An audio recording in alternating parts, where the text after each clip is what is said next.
is a new American dream to leave America for Mexico. The political landscape in the United States is not for me right now. Yeah, you can come here, but maybe try to speak the language at the same time. There's a lot of uncertainty in America right now. It's a very trying political environment. I am on paper a quintessential gentrifier. And is gentrification twee colonization? Maybe. People take it much more chill here, and it's good for businesses. It's bad for locals. We've heard about the record migration into the US, but why is no one talking about the growing trend of Americans leaving the American dream? Now, there's a big difference between saying you want to leave and actually doing it, but the American dream has become unaffordable. And since we're Americans and we always have to get what we want, many are recreating the dream elsewhere. Today I'm in Mexico City, one of the most gentrifying cities in the world, and I want to ask both locals and foreigners on what they think. So I enlisted my Mexican journalist friend Juan to help me out with this video. So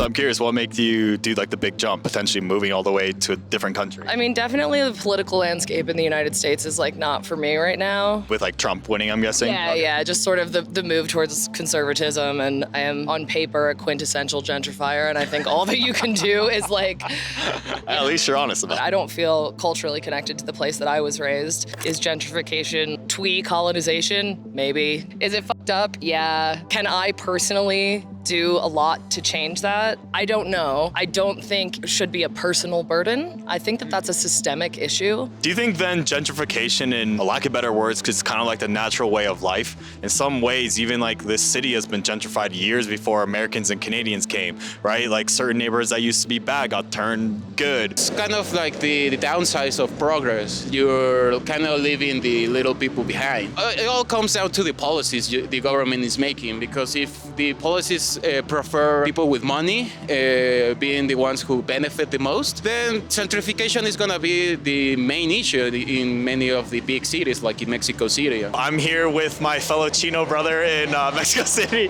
Do you get that all the time, get called Chino? Yeah, I get called Chino or Thai. They cannot make the difference between Taiwan and Thailand. I did a semester in exchange in Mexico City 2 years ago, and then I fell in love with the city, so I decided to come back to work here. Yeah. You met a girl, didn't you? I wish. Latinas, are kind of my type, but I'm mostly here not for the girls. Don't get me wrong. Yeah, sure. La comida. What are your thoughts on kind of the change that's happened in the city so far? I think it's great. In Mexicans, for example, we're very welcoming. Yeah. And I love that as a fact. But I feel at the same time, we need to establish some rules, yeah, you can come here, but maybe try to speak the language at the same time. What frustrates you about that? Do you feel like it's disrespecting your culture? Yes, for example, you go to a good restaurant and you will see the menu in Spanish and English, which is great, but if you go to the US, you're not gonna see a menu in Spanish, and they're gonna be like, why you're not speaking any English if you're in America, you know what I'm saying? It's okay, I understand it, but at the same time, it's here, if we're welcoming, try to do a little bit more. Departments are taken by Airbnb. La gente ya no quiere rentar a los mexicanos, hacerlo en Airbnb y subir más el precio. Resolver este problema, solo los gobiernos tendrían que tener una economía justa para la gente local. They don't want to rent to Mexicans. They want to target foreigners who will pay more to stay. Yeah. Are most of your customers foreigners? Yeah, and it is bueno porque la venta es alta, but at the same time, the local customers think the prices are yeah. So it's only geared for foreigners and all that. Yeah. Because it's a really nice store. Honestly, I've been looking around and I'm like, oh, I might get that. Y ¿qué ha visto usted durante como los últimos años aquí con toda la gente que se han estado mudando del extranjero para aquí, especialmente estas zonas como la Condesa y la Roma? Pues no nos beneficia mucho, nos beneficia más que nada que entre y que salga. Pero si llega y se queda, pues no nos beneficia. ¿Por qué? Porque la economía no crece así, no pagan impuestos aquí, viviendo aquí en la Ciudad de México. Piensa que es como una manera de discriminación contra la raza aquí local, ¿no? Exactamente, es una discriminación para los mexicanos en este caso y no debe de ser así, porque le están dando preferencia al dinero de los otros, sea del americano, y no debe ser así. Okay, I gotta say, it's pretty damn funny that Mexicans are now telling Americans to get out while Americans have been telling Mexicans to get out for years.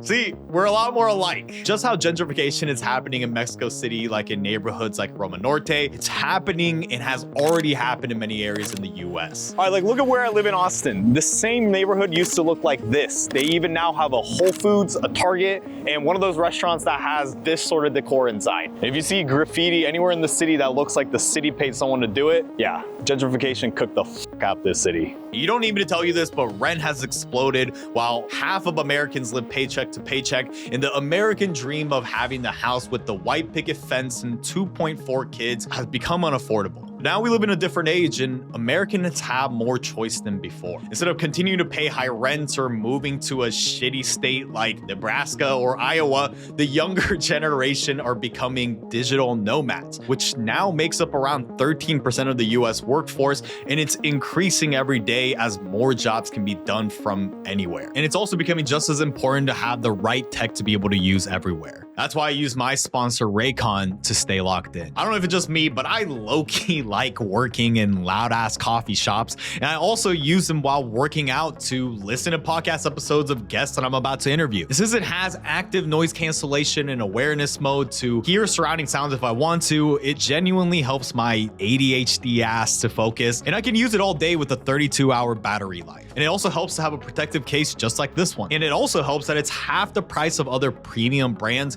but even more ergonomic in a comfortable fit with all the tap functions like play, pause, and volume control. And they have a 30-day happiness guarantee for returns. And so if you want to support the channel, go to buyraycon.com/gen to get up to 20% off site-wide, including 20% off all headphones too when you go to buyraycon.com/gen.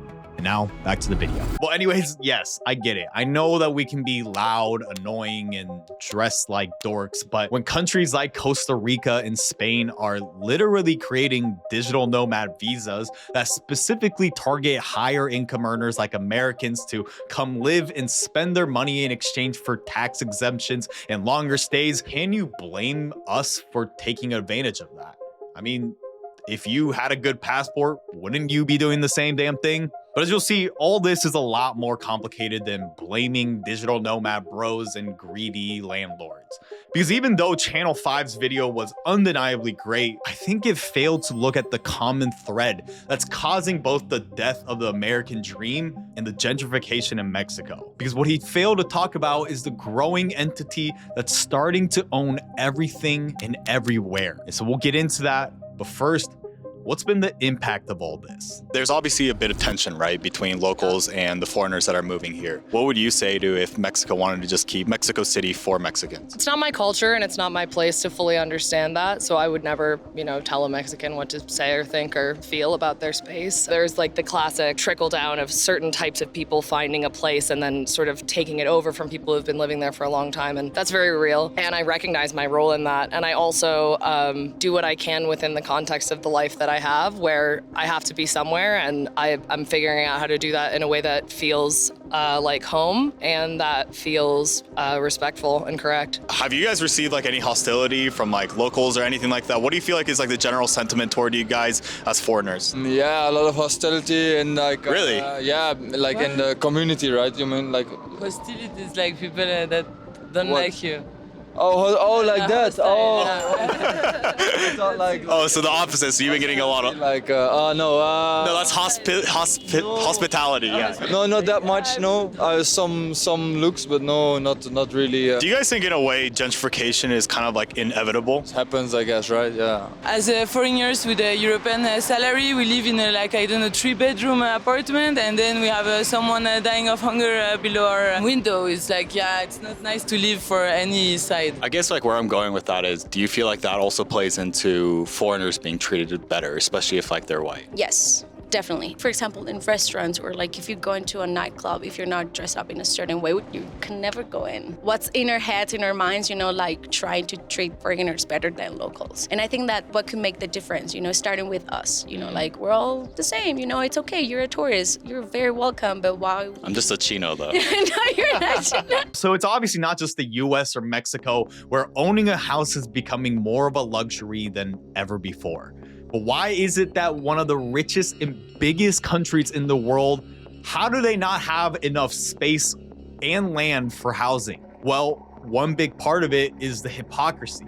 From the exact same people that preach housing is a human right are the same ones that want it the least. Housing is a human right. Housing is a human right. The rent is going through the roof.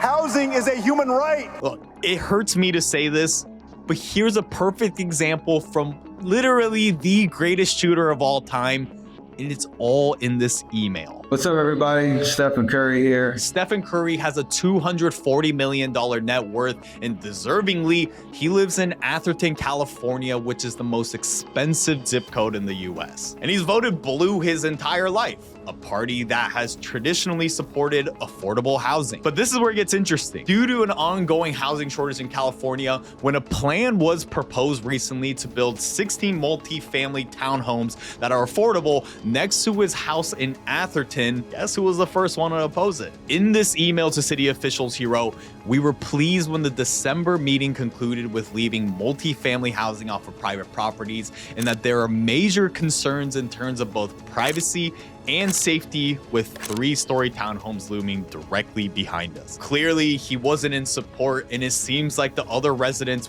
weren't either, as they opposed the plan and led to the affordable units not being built. So if I'm gonna be honest, look, I get it. Because if I'm gonna put myself in bro's shoes, I did not spend hours in the gym, face all the pressure and critique just so I can look outside of my mansion and see a bunch of broke ass, poor ass people through my window.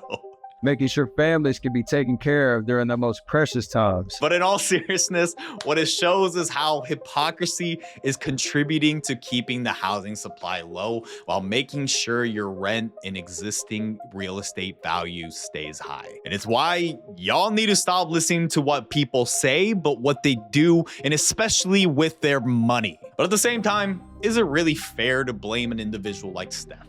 Besides the fact that he's so damn inspirational, and look at this picture of us together, there's an even larger force that's quietly killing the American dream. And as I'll get into, it's impacting both the US and increasingly around the world, including Mexico City. But just as I was about to leave, what I found talking to some locals is a different type of displacement that was starting to happen amongst the even poorer population. Usted mencionó así como el problema como muchos de esos extranjeros no andan como pagando impuestos mientras que andan viviendo aquí. Deben de pagar los impuestos porque pues, todos los mexicanos pagamos impuestos para todo. Y digo, no se vale que otra persona que venga de otro país que en primera trae más dinero que no pague impuestos. Los chinos, los que están por ejemplo en el centro, el que vende mucho producto chino. And so when he said that, it's something that I wanted to look into myself, because could gentrification be more than just wealthy young yuppies moving in, but maybe even poorer immigrants taking over opportunities? So on my final day in Mexico City, I got into a taxi to head to one of these Chinese wholesale markets, and it's something that even our driver has something to say. There was like attempted arson in that plaza. I don't know. To burn down the whole plaza? Yeah. Jesus Christ. And so it remains to be seen whether the arson is true, but what's for damn sure is that there seems to be a growing tension between locals and the Chinese foreigners. After talking to some of the residents, especially that guy in the corn stand, he's telling me of how much his businesses have been impacted because of the Chinese selling things very cheaply. As you can see in the footage that Juan actually took, this raid actually took place in early 2024 when Mexican police targeted the very market we're about to visit for counterfeit goods. But despite this tension, more Chinese entrepreneurs and workers are moving to Mexico to open up wholesalers just like this because, look, it's popular. There's demand. It seems like the American and Chinese dream might actually be in Mexico now. But what we saw when we got there was something else. Wait, so they try to burn this entire building down, like we see here? That's what he said. Okay, so this is the plaza, as you can see, right? Yeah, you can Interesting. see. After the police raid here, this area is temporarily closed for in the meantime. So this was actually the third raid at this mall, and it might be the largest yet, with 260,000 counterfeit goods valued at 7.5 million pesos were seized in a 7-hour police raid. And as you can see, doesn't look like it's going to be opening up anytime soon. The police came, they shut down this area, and then cleared a bunch of counterfeit goods. So whether it's oat milk in the hood or Timu in the hood, it's obvious. The most vulnerable population is always going to be the poor. It's easy to call these property owners greedy and exploitative, but if you're a local landlord and someone's willing to pay you more, like, come on, you would do the same damn thing. But like I said earlier, it's a lot easier to blame a face instead of something that you can find buried in a balance sheet. And it's that way for a reason. Because what Channel 5 missed, in my opinion, is ignoring this big circle of greed that have used natural disasters and economic collapse to enrich a small elite group of people. And they're commonly referred to as private equity. You know how any of us can buy public stocks like Apple, Amazon, or Salesforce? Private equity is a little different. These are firms that actually invest in companies that you can't buy on the stock market, and they own things that you never expect, from restaurants, soccer clubs, highways, and now increasingly homes. And the biggest player that you guys have all heard of is Blackstone.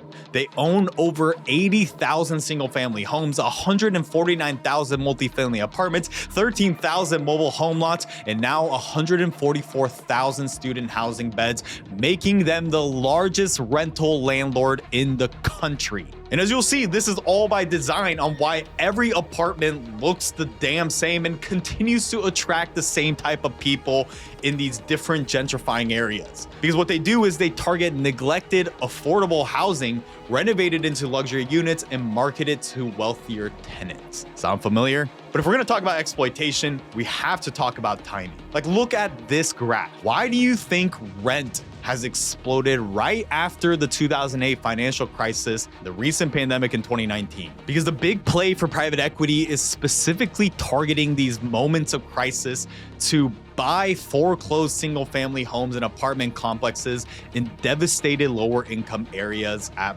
bulk discounts. And if you've ever wondered why New York City and LA has exponentially become more expensive, this is exactly what they did in 2008. And once they control an area, they act as monopolies. They limit supply, making it harder for individual buyers like you to buy homes, and forcing people who can't afford it to now pay higher rents. And even though it's a little different in Mexico City, since larger landlords still own a decent amount and percentage of homes, that's all gonna change. Private equity is starting to buy up entire buildings and blocks to turn into luxury units. And once a place starts gentrifying, there's a reason why it doesn't really stop, because they perfected this art. It's gas. They're selling gentrification as a service. So it remains to be seen what's going to happen with Mexico City, but luckily, just a few months ago, the Mexican government started taking some action. They implemented rent control, which has shown to discourage private equity firms from investing as it caps profit. But if these firms are also not investing, this also is going to lead to further housing shortages. The Mexico City I used to know 5 years ago has changed. For example, you guys are here now.